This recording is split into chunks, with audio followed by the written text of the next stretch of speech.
Hi, my name is Katie May, and welcome to the Baby May podcast. If you're listening to this is the last episode of season 1. Thank you for everyone who's listened to this podcast.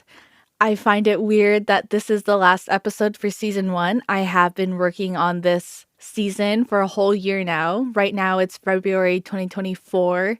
I first started working on this podcast in January/February of 2023. I feel like I've learned a lot doing this podcast. I'm really happy with what I have turned out with. I'm really happy with who I worked with. I've been learning a lot about how I work and how I manage my own work, time, and stress. And I think this podcast has been a really big reflection of that. And I kind of wanted this last episode to be about that. One thing that was my biggest challenge of this podcast was managing my own stress, managing my own time. And I think a big barrier of managing my own time is because I am not someone who manages their stress all that well. But I have been learning how to work with it rather than against it.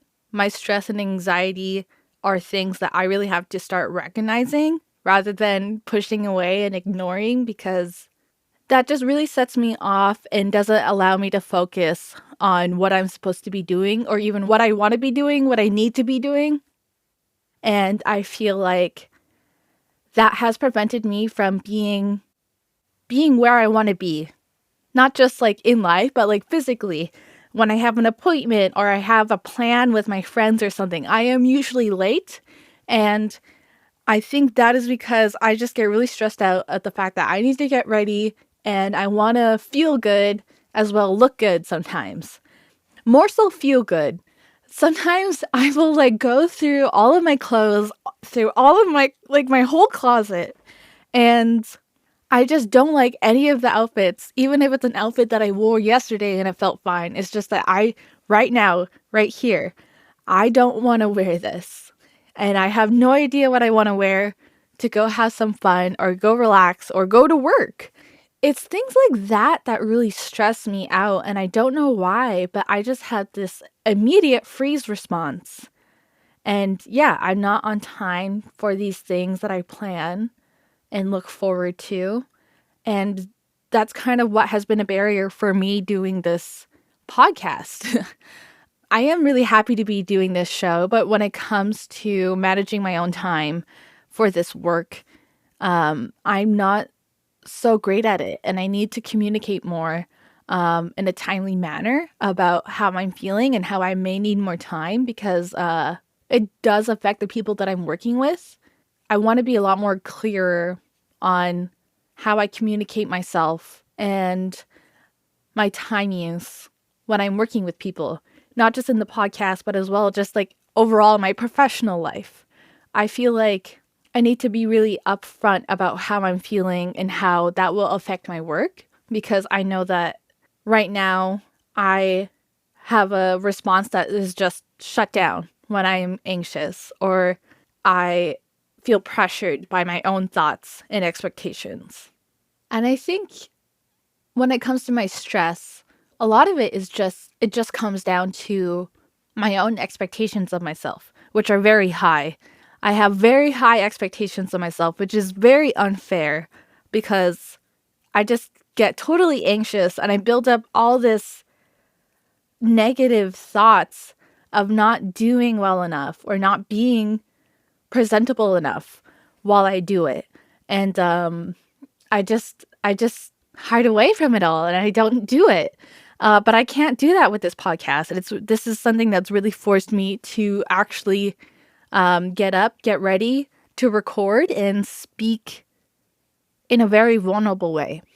I'm very happy to be able to do this process. I think I've recognized that I am very uncomfortable with being vulnerable. And that's kind of what this whole show is about. But I didn't anticipate just how uncomfortable I would be and how uncomfortableness does that uncomfortableness does prevent me from doing what I want and need to do. And that does affect the people that I'm doing that with. And for a while, and even now sometimes, I feel a little ashamed of how I may affect others' time, people who rely on me to be responsible of my own time.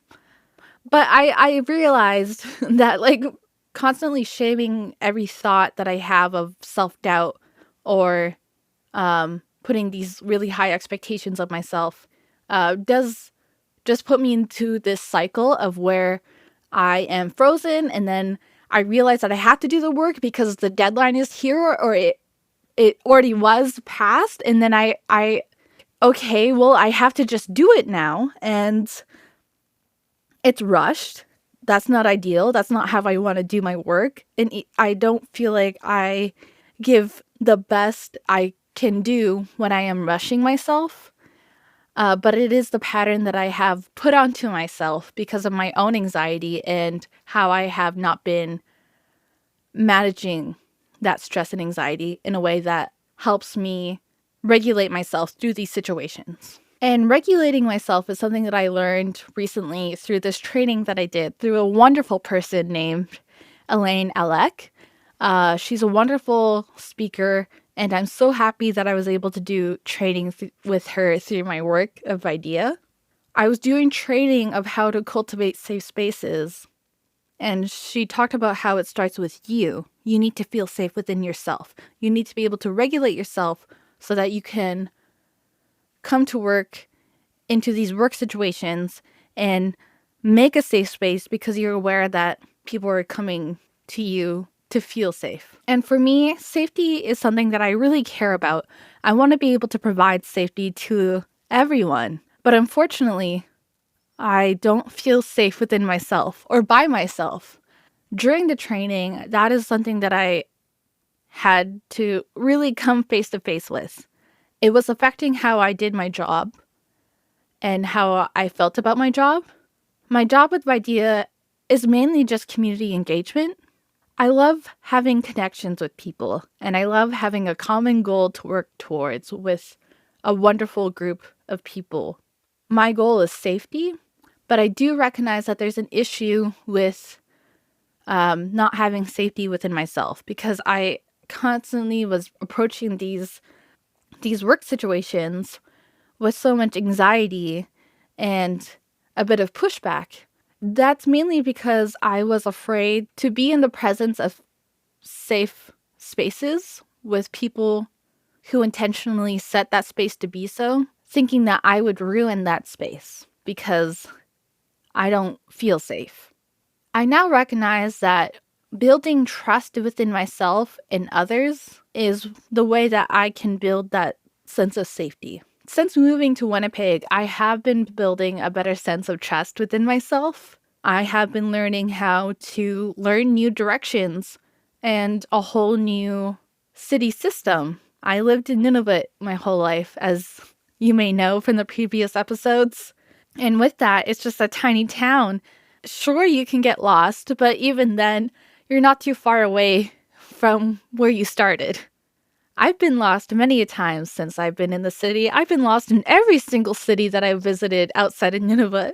But I always find my way back because even though I get really freaked out that I'm lost and that I don't know where to go or what I'm doing, I know that I can just find a way to safety because I am that safety. Each time that I've been lost, I did get anxious, but then after letting all that anxiety out, because I'm just kind of forced to like not get into my comforts because I'm lost and not in my home, I'm just forced to confront the situation, bring myself back. And I always have. I definitely have gotten help asking for directions from other people, like bus drivers, people at bus stops. And that has been really helpful. That I feel, even though that is a very small gesture, that is me putting trust into someone to help me out. So far, I'm very lucky to have only really had helpful encounters or neutral encounters. And yeah, I feel like that helps me create a sense of safety within the city. I know that it could be a scary city, but I would say anywhere can be scary, regardless if it's a city or not. And I feel safe here. I feel safe where I am. I think knowing that and reminding myself of that by going out and meeting new people, trusting that they'll be kind, they'll be safe, and they have, for the most part, it really helps me. And it makes me feel happy to be where I am.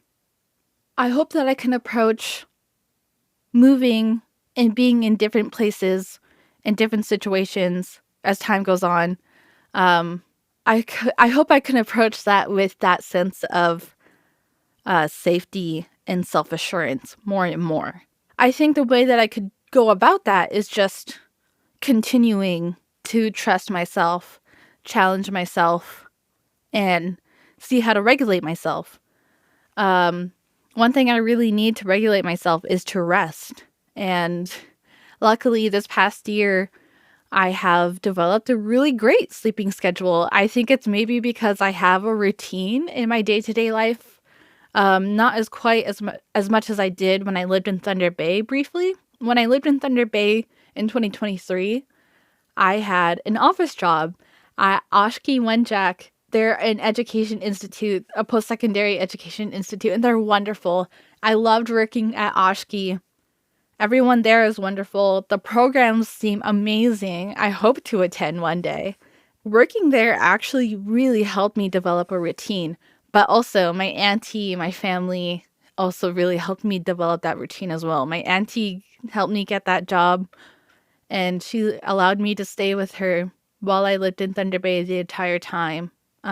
She was extremely helpful, and I think she just knew that my brain needed that routine, my body needed that routine so that I can be regulated. And I'm very grateful for all her help and my family's help. And yeah, since then I slept great. I think a part of that may also be because I was hanging out with my little cousins every day, and they have a bedtime, and around their bedtime I would get tired. I don't know. Maybe it's just an influential thing. I feel like I have better sleep, and that has helped a lot. I used to be someone who was a complete night owl. I would spend days at a time being awake, which is terrible. I can never imagine doing that right now. I can't even go past 11:30 most nights.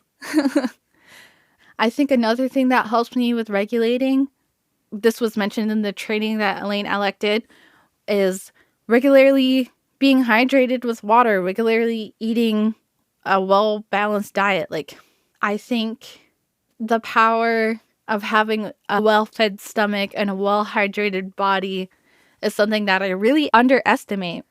I have I have GERD, which is, I forgot what it stands for exactly, but basically I just have a lot of stomach acid. I get acid reflux a lot, and it burns my stomach, it burns my throat, and sometimes I throw up. I'm sorry. I hope you're not squeamish about this. But yeah, it's just overall a terrible experience. GERD is something that has forced me to really pay attention to my food intake. I still like to have a lot of acidic and spicy foods, but I have to make sure that with that, I am also having things that are helpful and easy on my stomach and that keep me full. I have to regularly eat throughout the day. If I don't, I feel immediately sick and grumpy because I feel sick, and my friends definitely have witnessed and experienced that. I know that eating, drinking water, and sleeping seem like very basic things that I should know how to do by now, but I think I just really underestimated the importance of it and how much it actually does help me with my day-to-day life and how I approach my work and stressful situations and when I feel anxiety. Yeah, regulating myself helps me realize that I can't push away my anxiety. I have to work with it. And that doesn't always mean that I get an X amount of time off because I feel really anxious. How I approach it now is that I have to immediately do something that will help me soothe myself and soothe myself in a way that will help me feel regulated to do my work or approach my day, rather than soothe myself in a way that I'm going to go lay down and stay in bed for the rest of my day. I need to do a type of soothing that helps me feel energized and ready to approach my day. I'm still working on what that looks like. Usually that just means I have to eat, drink some water, maybe have a shower or a bath. One thing that I do when I have the time is go swimming. That immediately helps me with just about all of my anxiety. And I sometimes even push off swimming because I want to stay in my anxious state, because I just kind of want to freak out. I don't know why I kind of want to freak out. Maybe it's because learning to regulate myself and actually do something with my anxiety is something that's new and uncomfortable to me. I think that's what it is. But more and more, I feel a lot more self-assured. I want to feel self-assured while I'm being vulnerable. I know that being vulnerable is something that I have perceived throughout my life as something that is weak and small. But as I spent my time doing this podcast and moving to Winnipeg, I have realized that being vulnerable is something that's actually very big and powerful. And in order for myself to be vulnerable in a way that feels safe, I need to be able to feel self-assured. I need to feel like I'm able to regulate myself and work through my stress, work through my anxiety, and just be really honest with myself and others, especially the ones who are working with me, and not shame myself, because I have realized that the people who I work with and people who are my friends, people who love and care about me, they would not shame me for having anxiety or having a hard time. If anything, they want to help me work through it so I can do what I was doing or what I'm supposed to do. There's been times where I was receiving that kind of support and I kind of lashed back because I wanted to be in that anxious state, because I didn't believe in myself to be able to be safe, to be able to do my best instead of being the best. This whole past year and this whole show has shown me what I'm capable of and what I'm afraid of with that capability.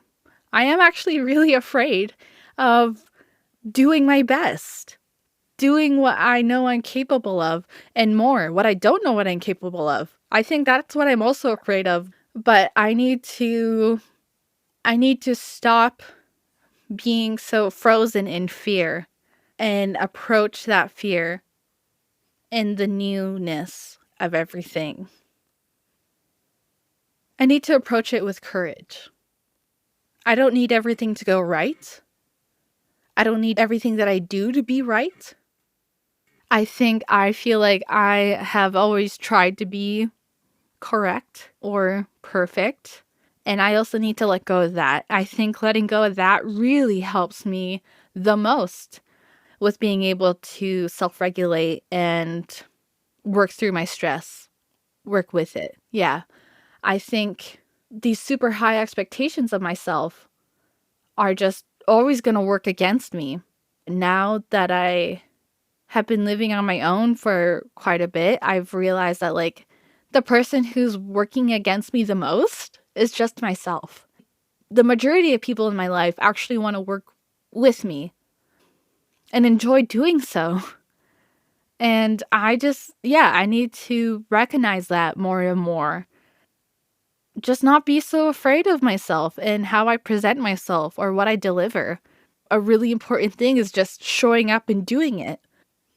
That's actually a big part of my work in doing this podcast. I need to show up and do it. And it's actually not so bad when I show up and do it. I just make it all up in my head that it's going to be horrible and that I'm going to be horrible. And somehow that's just going to affect my whole life and everyone's viewing of me and how I view myself. But no, I think if anything, just shaming myself and not doing anything affects me more than anything that could go wrong or go right. I am really happy with how I decided to be vulnerable in this podcast. And I can't express how much I appreciate everyone who's listened to this and supported me throughout this whole year. It's been wonderful. I am very excited. I'm not even that anxious anymore now that I finished this season. There's been many cancellations, there have been many miscommunications, like most of this is just on my end because I didn't manage my stress well, but now I have a better idea of what I want to do with this show and how I'm going to do it in a way that's actually moving forward instead of staying stuck in place as I usually do.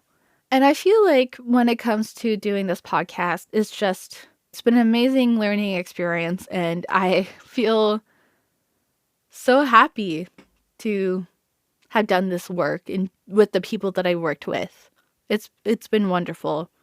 So for everyone who's listened to this show, this first season, thank you so much. This has been the Baby May podcast. Thank you for listening. I hope you have a good rest of your day. Bye.